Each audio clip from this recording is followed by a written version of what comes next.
Hi there, and welcome back to the HT2 channel. I'm Kelly, and I'm here to guide you through this week's session. So stay tuned for more information to come.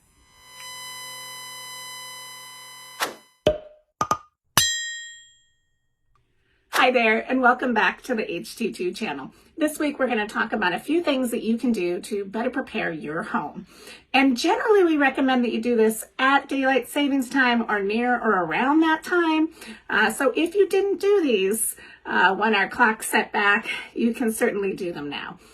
The first thing we want to talk about is smoke detectors and carbon monoxide detectors. So here I have an example of the one that hangs in this room, and we've already done this. So everything I'm telling you has already been completed.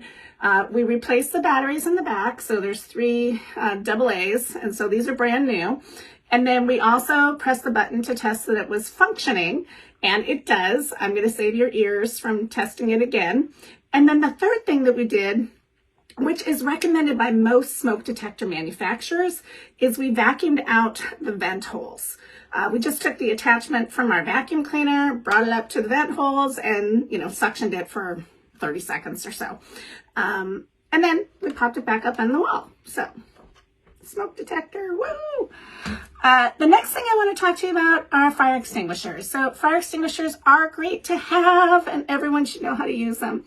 Notice that this is a type A, B, or C, and the A, B, and C talk to which types of fires they're going to be able to put out. So this particular type, being an A, B, or C, can put out combustibles, can put out liquids like gas fire or electrical fire. So that's the ABC is going to stand for all three of those.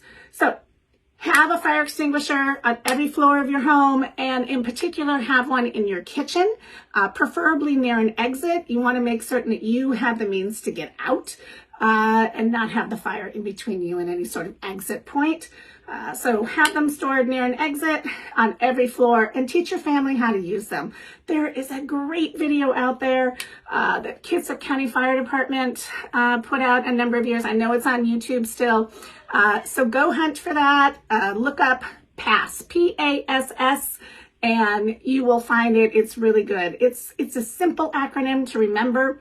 PULL is pull the pin, aim the fire extinguisher at the base of the fire, then you're going to squeeze the trigger, and then you're going to swish or sweep back and forth.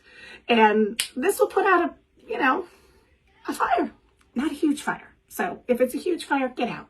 Call 911. Don't be the hero.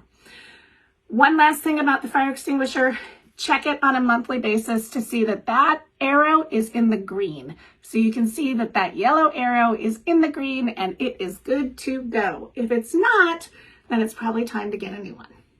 All right, that's enough about fire extinguishers.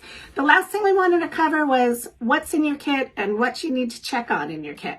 I want you to be looking for anything that's going to expire, whether that's food, batteries, water, light sticks. Speaking of light sticks, if it shows that they're expired, what that really means is they're just not going to last as long. So on the wrapper for those light sticks, it will say, 10 to 12, 12 to 14 hours. So whatever that is, they're now going to last for less than that. So don't throw them out, but get new to replace them. And then also check for any sort of clothing that you have in your kit that's for your children. You want to have the next size up for them. So if they're wearing a size 10 right now, put in a size 12, sweatpants and the like, and the next size shoe up, because their feet grow so fast. So anyway, check on your kits, check on your fire extinguishers, check on your smoke detectors, make certain they're all in functioning order, and take care of yourselves. Have a great week.